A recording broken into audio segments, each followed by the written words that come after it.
Brookline, a quaint town located in Massachusetts.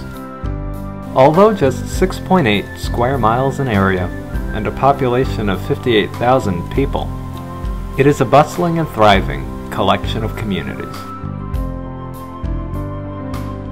Enveloped by Boston on three sides, the two are linked by a number of integral roadways and rail lines. In fact, much of the town is within walking distance of Boston. Despite this close proximity, Brookline has had, since its earliest settlers, an enduring independent spirit, first succeeding in disjoining from Boston, and then resisting subsequent attempts at annexation.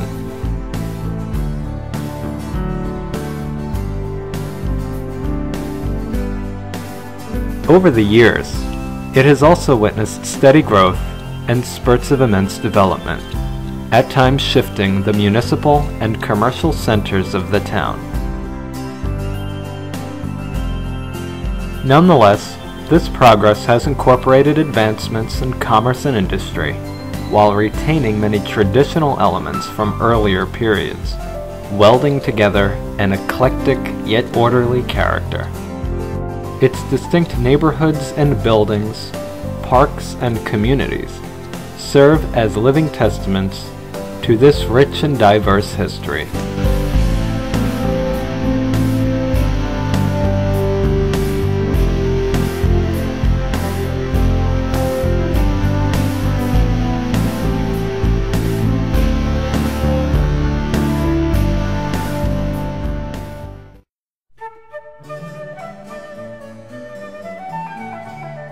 Brookline's historical roots begin here, at Kenmore Square in Boston.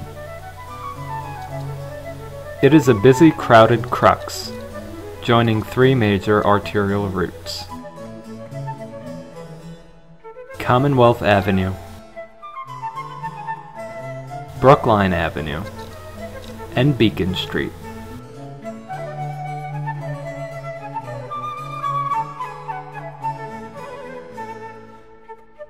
While three MBTA green lines converge underground. Fenway Park is nearby, as is Boston University. However, in the 1600s, much like the rest of Brookline, this area was marshland and woodlands.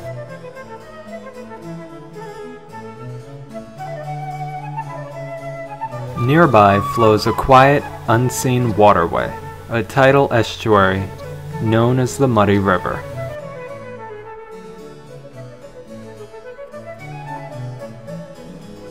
From the Charles River, it extends southwest, snaking through the Back Bay Fens and the Longwood area of Brookline. Today it is part of Boston's Emerald Necklace, a series of parks and rivers designed by Frederick Law Olmsted in the late 19th century. Yet in the 1600s, this river formed the frontier of Boston and the beginning of what would become Brookline.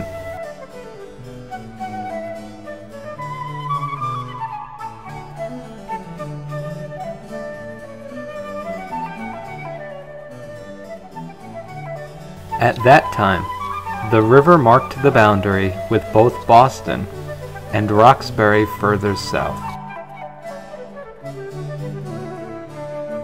The land that lied beyond that point took the name of the river and was known simply as the Muddy River. A hamlet of Boston, its early inhabitants were Bostonians, most of whom used the land to raise livestock during the summer. The vast abundance of meadows and open spaces were most attractive to farmers, and throughout the 1600s, the Muddy River was transformed into an agricultural community.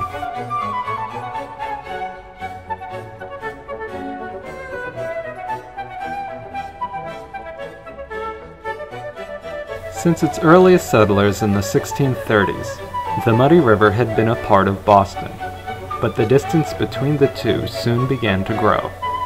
With travel and communication limited, the inhabitants of the Muddy River, sparse as they were, began to consider themselves and their community autonomous. In 1686, limited independence was granted, exempting the hamlet from certain taxes and transferring to them the responsibilities of local infrastructure and education. These privileges were rescinded shortly thereafter, but nonetheless the inhabitants continued to seek sovereignty. Multiple petitions were subsequently sent to Boston, seeking not only a reinstatement of the previously rescinded prerogatives, but total independence. Their efforts were ultimately successful, and on November 13, 1705, Brookline was incorporated as an independent town.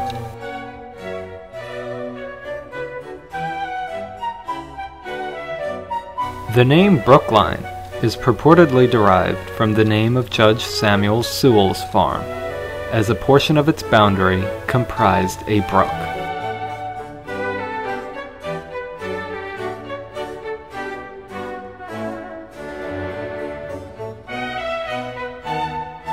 Smelt's Brook, to its northwest, had flowed into the Charles River, in the vicinity of Naples Road and Commonwealth Avenue, but it has since been covered over.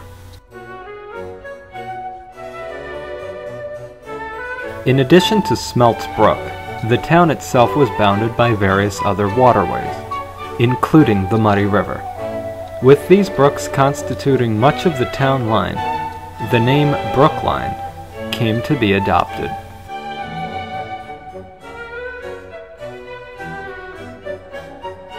In the years following the Civil War, Boston began to expand, annexing Roxbury in 1867, and Dorchester, Charlestown, and Brighton shortly thereafter. In 1872, a petition was put forth for Brookline to join the growing metropolis, but was rejected. The following year, Boston passed an act for annexation, and a vote was put forth in Brookline on the matter. After a rigorous campaign, Brookline decided to continue its century and a half of uninterrupted independence. The act was defeated, with 299 votes for it and 707 votes against it. In the centuries since, the population of Brookline has grown rapidly, and businesses and industries have prospered. The decision to abstain from joining Boston has given the town a unique quality. With urban development minimal and a greater focus on community life, the contrast with Boston is quite evident as one crosses the town line.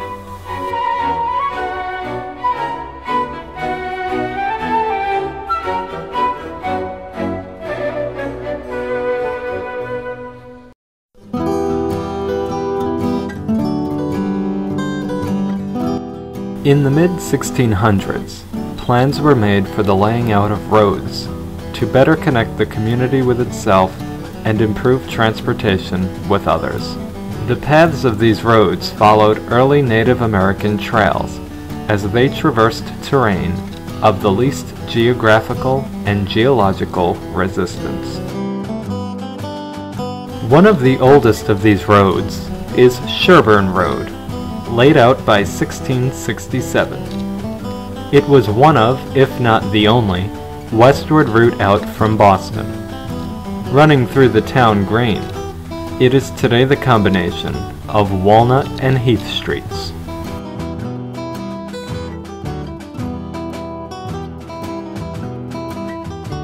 Laid out about the same time was Cambridge Road, otherwise known as the Road to the Colleges. It has since been renamed Harvard Street.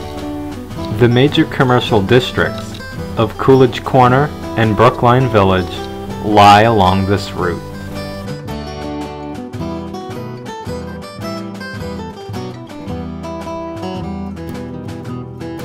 The third of the original arterial routes was Watertown Road, now known as Washington Street. Along this road lies Brookline's current municipal center.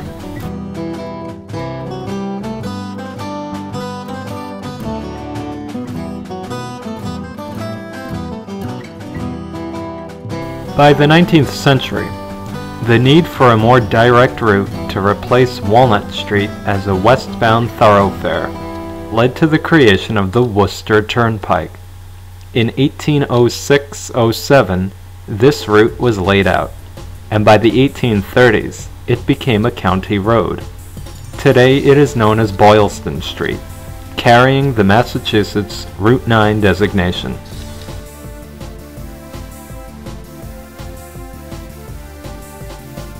In the 1820s, the construction of the Mill Dam in the Back Bay section of Boston was completed.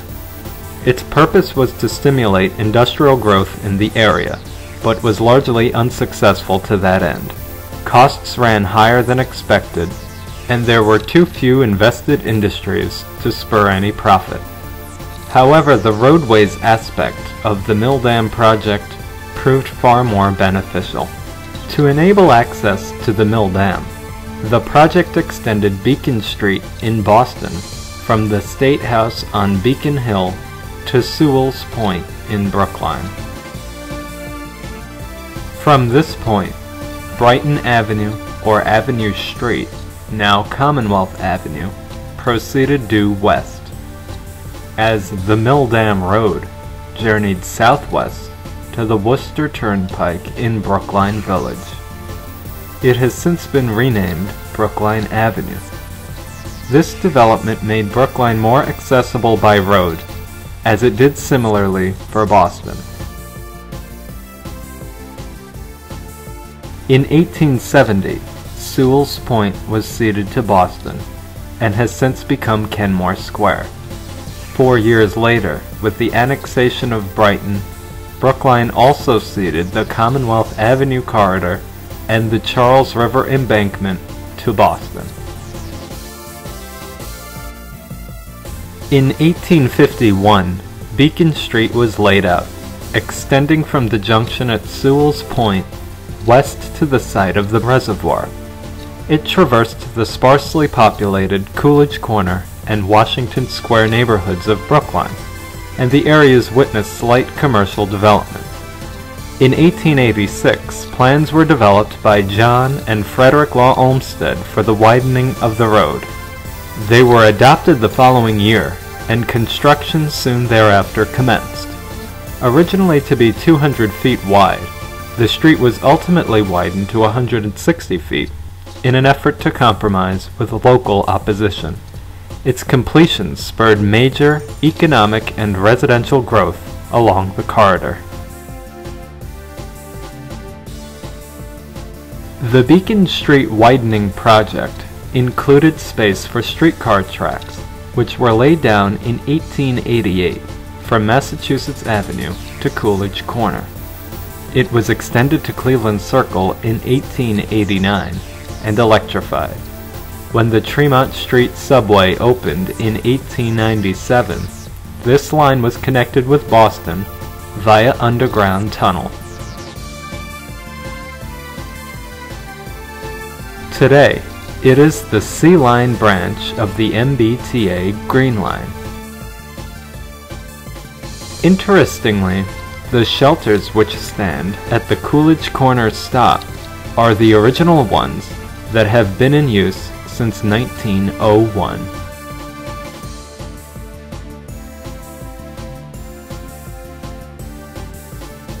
While the Beacon Street Rail helped develop North Brookline and make it more accessible, they weren't the first tracks to connect Brookline with the outside world.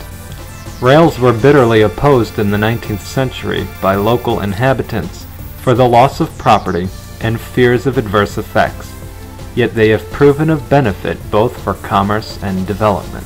The Brookline branch of the Boston and Worcester Rail opened in 1847-48. It extended from near present-day Kenmore to the Brookline Village Station. In 1852, it was extended to Newton. 15 years later, it became the Boston and Albany Railroad. During this time, these steam locomotives, which were electrified at the turn of the century, had a tremendous effect on the nearby communities, both in business growth and residential development. In 1958, Boston and Albany service ended, and the line became part of the Boston MTA the following year. It is now the D-Line branch of the MBTA Green Line, and terminates at its Riverside station along Interstate 95 and Massachusetts Route 128.